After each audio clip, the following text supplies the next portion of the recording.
Battle to the heavens के पिछले episode में हमने देखा था शियान ये क्लैन के एल्डर के साथ एंशिएंट अल्टर में एंटर कर गया था। अल्टर में एंटर करने के बाद शियान तुरंत ही लिटिल फेरी डॉक्टर के पॉइजन बॉडी को कंट्रोल करने के लिए प्रोसेस स्टार्ट करता है, जिसके लिए वो एक पॉइजन दान बना रहा था। पर उसी बीच हम लोगों को आइस रिवर वैली को दिखाया जाता है, जहाँ पर हम लोगों को आइस रिवर वैली के चीफ को दिखाया जाता है, जो कि दाओजून के 2 या 3 स्टार लेवल पर था। अब आगे एपिसोड स्टार्ट होती है। शियान लिटिल फेरी डॉक्टर के सारे पॉइजन को उसके पेट पर इकट्ठा कर रहा था। इसके लिए वो अपने स्ट्रेंज फ्लेम का इस्तेमाल कर रहा था, पर हम देखते हैं इस प्रोसेस को करने में बहुत ही ज्यादा प्रॉब्लम खड़ी हो रही थी। लिटिल फेरी डॉक्टर के बॉडी से बड़े बड़े स्नेक्स बाहर निकल आते हैं। पूरा ये जगह लिटिल फेरी डॉक्टर की स्नेक की आवाज से गूंज उठता है। इस पूरे एरिया में पॉइजन का अमाउंट इतना ज्यादा बढ़ गया था कि कोई भी नॉर्मल पर्सन अगर इसके 100 मीटर के दायरे में आ जाता है तो वो तुरंत ही मर जाएगा। पर शियान को इस वक्त उसकी हेवनली फ्लेम बचा रही थी। शियान तीनों फ्लेम को मर्ज करते हुए कहता है, लिटिल फेरी डॉक्टर, सारे पॉइजन गैस को एक जगह गैदर करो और तुम्हारे पेट के ऊपर मोस्टर कोर के साथ उसको रिप्लेस करो। इसके बाद मैं तुम्हारे बॉडी में बोधिसत्व लिक्विड डालूंगा, जिससे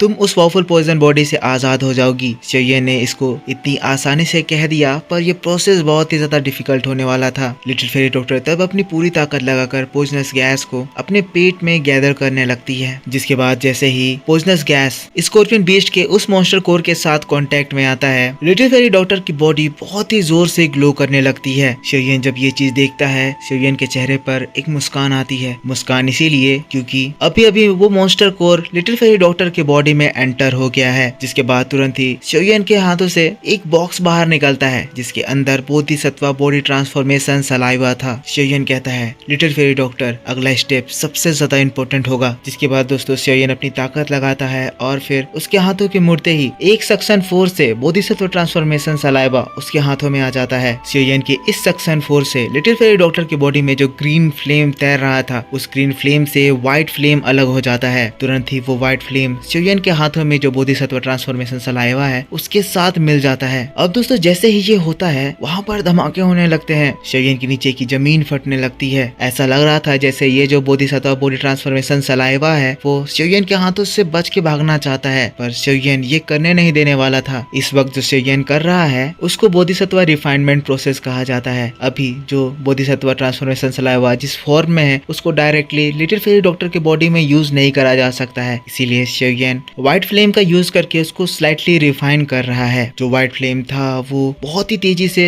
बोधिसत्व सलाइवा के चारों ओर घूमने लगता है। शियान उसको अपनी हाथों से दबाता है और फिर उस जगह एक बहुत ही ज्यादा खतरनाक टेम्परेचर में राइज होता है। ये प्रोसेस 3 से 4 मिनट चलता है। शियान बोधिसत्व ट्रांसफॉर्मेशन सलाइवा को पूरा गर्म कर देता है और इस प्रोसेस से रिफाइनमेंट कंप्लीट होता है। शियान तुरंत ही फ्लेम से बोधिसत्व ट्रांसफॉर्मेशन सलाइवा अलग करता है, पर उसके फ्लेम में जो दूसरी चीज थी उसको देखकर वो शॉक्ड हो जाता है। ध्यान से सुनना, अभी जो उसके फ्लेम में है वो ग्रीन कलर के डस्ट पार्टिकल्स की तरह लग रहे थे, पर देखते ही देखते वो सारे पार्टिकल्स इकट्ठा होते हैं और एक छोटे से सीड में बदल जाते हैं। शियान ये देखकर एकदम शॉक्ड हो जाता है। उस जगह एक जोरदार धमाका होता है। शियान उस सीड को कंट्रोल करता है और फिर शियान खुश होकर कहता है, क्या ये बोधिसत्व सीड है? अब दोस्तों जब शियान को वो बोधिसत्व सलाइवा मिला था, तब मैंने आपको बोधिसत्व सीड के बारे में बताया था कि वो कितना ज्यादा इंपॉर्टेंट होता है। तो मैं अभी आपको कुछ और भी इंपॉर्टेंट बातें बताऊंगा जो सुनकर आप शॉक्ड हो जाओगे। जो बोधिसत्व सीड होता है वो बोधिसत्व हार्ट की तरह होता है और Bodhisattva heart Bodhisattva ancient tree से जनरेट होता है। बोधिसत्व सीड भी एक बहुत ही ज्यादा रेयर आइटम है और दोस्तों जैसे ही ये बोधिसत्व एंशिएंट ट्री से फॉल होता है, वैसे ही वो तुरंत ही पाउडर में बदल जाता है। इसीलिए एक बोधिसत्व सीड को ऑब्टेन करना बहुत ज्यादा डिफिकल्ट होता है। शियान ने कहीं से सुन रखा था कि बहुत ही एक्सट्रीमली अच्छी कंडीशन में बोधिसत्व ट्रांसफॉर्मेशन सलाइवा से बोधिसत्व सीड निकाला जा सकता है, और ये भी तब होगा जब लक बहुत ही ज्यादा अच्छा होगा। और दोस्तों इस वक्त शियान ने वो लेजेंडरी बोधिसत्व सीड फॉर्म कर लिया था। बोधिसत्व सीड से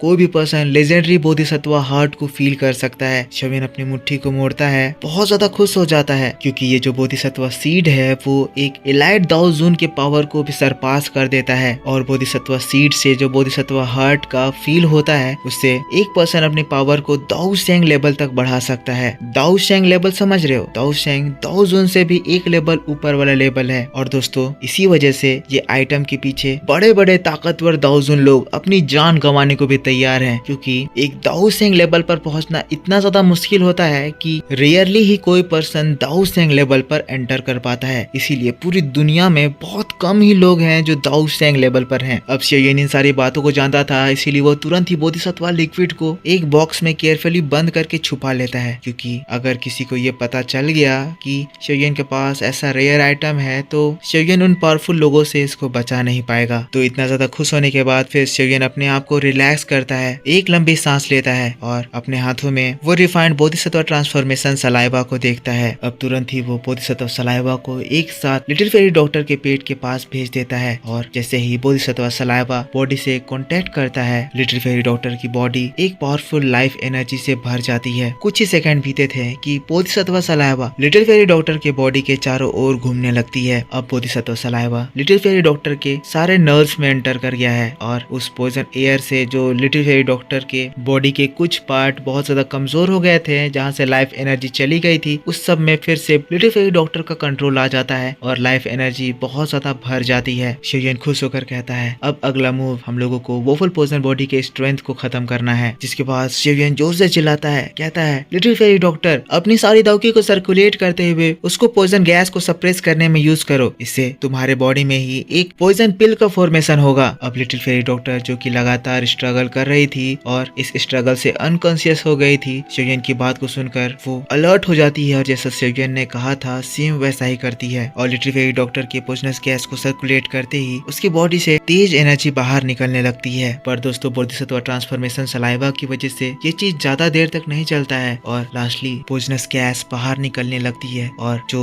स्कॉर्पियन बीस्ट का मोस्टर कोर था वो अच्छे से बोधिसत्व सलाइवा के कांटेक्ट में आते ही एक क्रिस्टल फॉर्म ले लेता है। शियोयन ये देखकर एक चैन की सांस लेता है, आसमान की ओर देखते हुए कहता है थैंक्स द हेवन, आखिरकार मैंने मेरी दोस्त को बचा लिया। अब दोस्तों सारा काम कंप्लीट हो गया है। यहाँ पर जो पॉइजन गैस बाहर निकला उसको अब लिटिल फेरी डॉक्टर की बॉडी धीरे धीरे करके एब्सॉर्ब करेगी और जैसे ही ये प्रोसेस कंप्लीट होगा उस जगह पर एक पॉइजन पिल का फॉर्मेशन होगा और वॉफल पॉइजन बॉडी टोटली लिटिल फेरी डॉक्टर के कंट्रोल में आ जाएगी और तब तक वो इरप्ट नहीं करेगी जब तक लिटिल फेरी डॉक्टर खुद ना चाहे और लिटिल फेरी डॉक्टर बाद में उसको अच्छे से कंट्रोल भी कर पाएगी, जब मन चाहे सप्रेस कर पाएगी। तो फिर से सीन शिफ्ट होता है और हम लोगों को आइस रिवर वैली को दिखाया जाता है। जैसा कि पिछली बार हमने देखा था, आइस रिवर वैली के जो चीफ थे वो तियानसी के ऊपर अटैक किए थे, जिससे तियानसी बहुत ज्यादा इंजर्ड हो गया था। अब उसके तुरंत बाद ही वहाँ पर हॉल में डार्क एनर्जी इकट्ठा होने लगती है। वो डार्क एनर्जी देखते ही देखते एक पर्सन में ट्रांसफॉर्म हो जाती है। फिर हॉल में एक आवाज सुनती है, बिंग जुनजी, इतना ज्यादा गुस्सा करने की जरूरत नहीं है, हम लोगों को पता है कि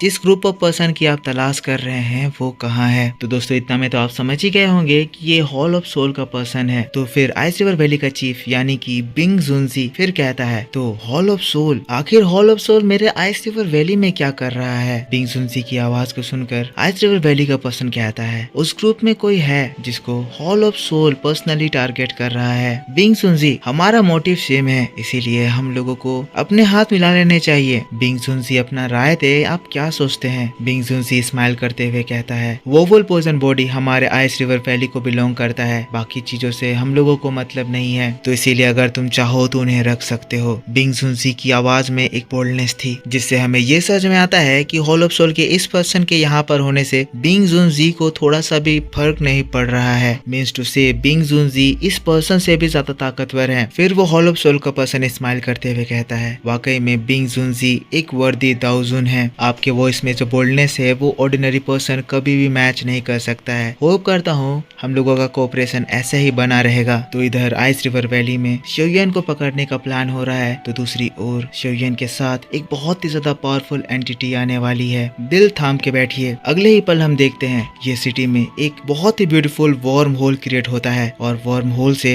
ब्लैक कपड़ों में स्ट्रॉन्ग सोल्जर्स बाहर निकलते हैं। पर दोस्तों ये बात सरप्राइजिंग नहीं थी, सरप्राइजिंग तब हो जाता है जब उस वार्म होल से हम लोगों को एक ब्यूटीफुल लेडी के टांग दिखाई देते हैं और जैसे ही लोग ये देखते हैं सभी लोग तुरंत ही झुक जाते हैं। ये जो लेडी थी वो दाओ वांग क्लास पर थी, पर इसका जो रेप्यूटेशन था वो दाओजुन क्लास के लोगों से भी ऊपर था। पोर्टल से हमारी सुनर बाहर निकलती है जो कि गुस्से में थी, कहती है शियोयन अगर तुम्हें कोई टच भी करने की कोशिश करेगा मैं उसको जान से मार दूंगी। और दोस्तों बस इसी बात के साथ बैटल ऑफ द हेवंस का ये वीडियो इसी जगह खत्म हो जाता है। तो दोस्तों आप मुझको बताओ कि आपको ये वीडियो कैसा लगा। वीडियो पसंद आया है तो इसके ऊपर एक लाइक करना और इस चैनल को सब्सक्राइब कर लेना क्योंकि ये मेरा न्यू चैनल है। और ध्यान देना एक फेक चैनल मेरे सारे वीडियोस को कॉपी करके अपने चैनल पर डाल रहा है। मेरा ओरिजिनल चैनल ओताकू अगेन, जिसमें ये वाली वीडियो को मिलाकर सिर्फ 3 ही वीडियो होंगे। और ध्यान दो, मेरे चैनल में ज्यादा सब्सक्राइबर्स हैं भाई। इस वक्त 6000 सब्सक्राइबर्स होंगे, थोड़ी देर बाद 7000 या 10000 हो जाएंगे। तो जिस चैनल पर ज्यादा व्यूज रहेगा वही मेरा ओरिजिनल चैनल होगा। कंफ्यूज मत हो,